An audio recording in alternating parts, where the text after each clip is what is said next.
देखिए, मुझे कहने में बड़ा कोई संकोच नहीं है कि उत्तर प्रदेश में अब बोली लगा के दलितों की हत्या होने लगी।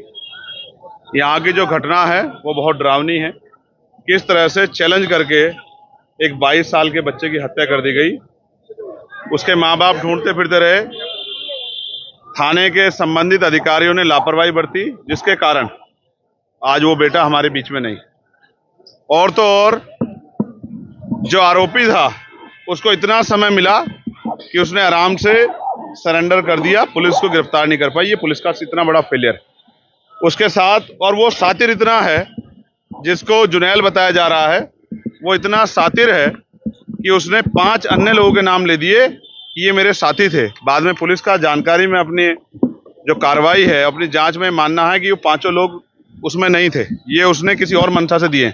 इसका मतलब वो एक सातिर अपराधी है जिसने सोच समझ के ये हत्या की है। उस पर कठोर से कठोर कार्रवाई हो और फास्ट ट्रैक कोर्ट में मुकदमा चले। और जितने भी ऐसे अधिकारी हैं जिन्होंने अपने कर्तव्य के प्रति जिम्मेदारी निर्वहन नहीं किया, उन पर सख्त कार्रवाई हो, जिससे कि और थानों में गरीबों की जो के साथ जुल्म हो रहा है, वो जुल्म करने वाले लोगों पे कार्रवाई होना आसान हो जाए। सभी अधिकारियों को इसकी संदेश जाए। साथ साथ परिवार की हालत बड़ी कमजोर है, तो हमने परिवार के लिए 50 लाख रुपए की आर्थिक मदद की मांग की है, क्योंकि उनका जो यही कमाने वाला बच्चा था, इस बिटिया के भी 2 बच्चे हैं और उनके माँ बाप भी वृद्ध हो चुके हैं। इनके लिए भी हमने मांग की है और एक सरकारी नौकरी की हमने मांग की है, परिवार की सुरक्षा की। और साथ साथ उसमें जो संलिप्त और लोग हैं, जिनका पुलिस द्वारा भी बताया गया कि और भी लोग उसमें शामिल है, उनको भी जो है जल्दी जानकारी करके और उनको भी सख्त से सख्त सजा जो है मिले, उनको गिरफ्तार किया जाए और संरक्षण करने वाले अधिकारियों पे, लापरवाह अधिकारियों पे कार्रवाई हो, ऐसी हमने मांग की है। इसके अलावा भी बहुत सारी घटनाएं, जैसे एक मामला संज्ञान में आया है जो नशा मुक्ति केंद्र का है कि उसमें दूसरी हत्या हुई, पीट के हत्या की गई है, उसमें भी। और कई ऐसे मामले जो यहाँ के SPRA को और यहाँ के SSP को और यहाँ के जिले के अधिकारियों को हमने बताए हैं। तमाम तरह से ऐसा लगता है कि उत्तर प्रदेश सरकार में गुंडों को खुली छूट मिल गई है कि वो कमजोर वर्ग के लोगों का जितना चाहे दमन करें और उन पर कोई कार्रवाई नहीं होगी। हम ये उम्मीद करते हैं आज की इस घटना के बाद, और ये जो हजारों लोग आज यहाँ अलीगढ़ में इकट्ठा हुए हैं, इनके आक्रोश को समझते हुए जिला प्रशासन, पुलिस और सरकार इनका मजबूती से संज्ञान लेगी। और अगर नहीं संज्ञान लेगी तो हमें अपने लोगों के संरक्षण के लिए एक बड़ा मोर्चा जो है जिले वाइज निकालना पड़ेगा। हम किसी भी कीमत पे जुल्म जाते बर्दाश्त नहीं करेंगे और गुंडों को सजा मिले, इसके लिए हम लगातार संघर्ष करते रहेंगे। हमारी ये मांग भी है कि लापरवाह अधिकारियों को चार्ज ना दिया जाए, गैर जिम्मेदार अधिकारियों को किसी भी कीमत से चार्ज ना दिया जाए और गुंडों की मदद करने वाले अधिकारियों पे मुकदमे दर्ज करके कार्रवाई की जाए। तब जाके मैं लोकसभा में भी और लोकसभा के बाहर भी आपको आश्वस्त करता हूं कि उत्तर प्रदेश के और देश के दलित, पिछड़े, मुसलमान, आदिवासी, तमाम महिलाओं, किसानों, मजदूरों के मुद्दों को बड़ी मुखरता से हम पार्लियामेंट के अंदर भी और पार्लियामेंट के बाहर सड़क पे भी मजबूती से उठाएंगे और गुंडागर्दी करने वाले लोगों को किसी भी तरह के संरक्षण के बावजूद भी उनकी सही जगह भेजने के लिए पुरजोर ताकत से आंदोलन करेंगे, संघर्ष करेंगे। भले ही हम लोकसभा के सदस्य बन गए हों, लेकिन हम सड़क की संघर्ष का रास्ता नहीं छोड़ेंगे, क्योंकि जब सत्ता तानाशाह हो जाएगी या सत्ता अहंकारी हो जाएगी तो सड़क का रास्ता ही गरीबों के न्याय के दरवाजे खोलेगी, ऐसा मेरा मानना है।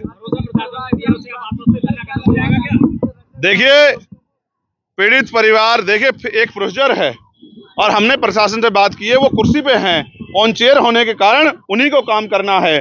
हम उनको पर्याप्त समय दे रहे हैं और हमने अपने लोगों को भी कह दिया है कि अगर इसके बावजूद भी लीपापोती हुई या हमारी बात को नहीं माना गया तो फिर हम किसी भी कीमत पर पीछे नहीं हटेंगे। इस बार जो आंदोलन होगा वो अनिश्चितकालीन होगा और सबकी जानकारी में होगा, और वो आंदोलन पार्क में नहीं होगा, वो जिला मुख्यालय पे होगा और DM साहब भी हमारे बराबर में वहीं बैठेंगे धूम में, जहां हमारा पीड़ित परिवार बैठेगा। अगर हमारे पीड़ित परिवार के आंसू निकलेंगे तो यहाँ के अधिकारियों का पसीना भी वहीं छूटेगा। इस बात का भी हम आश्वासन देते हैं। मैं स्पष्ट करता हूं कि वो अनिश्चितकालीन आंदोलन हमारे नेतृत्व में ही होगा। अगर यहाँ का प्रशासन और यहाँ की पुलिस इसी तरह से लापरवाही करेगी तो ये आंदोलन बहुत जल्द होगा।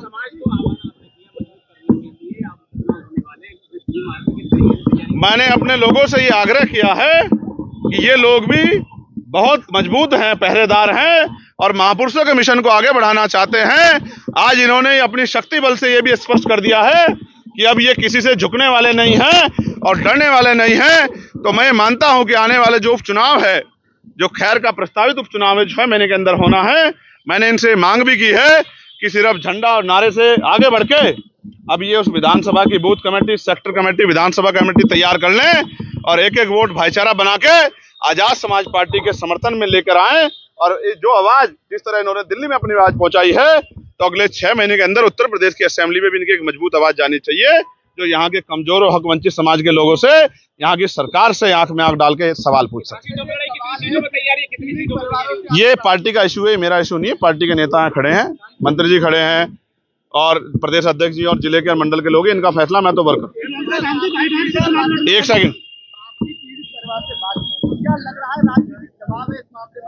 देखिए मैं मानता हूं कि यहाँ के जो एसएसपी हैं, मैं उनको पहले से जानता हूं, एक अच्छे अधिकारी है। मैं इनसे ये भी उम्मीद करता हूं, उन्होंने मुझसे बताया है कि बहुत देर से मेरे संज्ञान में मामला आया, लेकिन उन्होंने मुझे आश्वस्त किया कि वो किसी भी तरह के दबाव को ना लेते हैं और ना इसी मामले में लेंगे। लेकिन अगर हमें कहीं, क्योंकि न्याय करने से ज़्यादा न्याय होना बहुत जरूरी है, दिखना बहुत जरूरी है, कहीं भी अगर हमें अपने स्तर पे लगा तो फिर हम इस संघर्ष को आगे बढ़ाएंगे।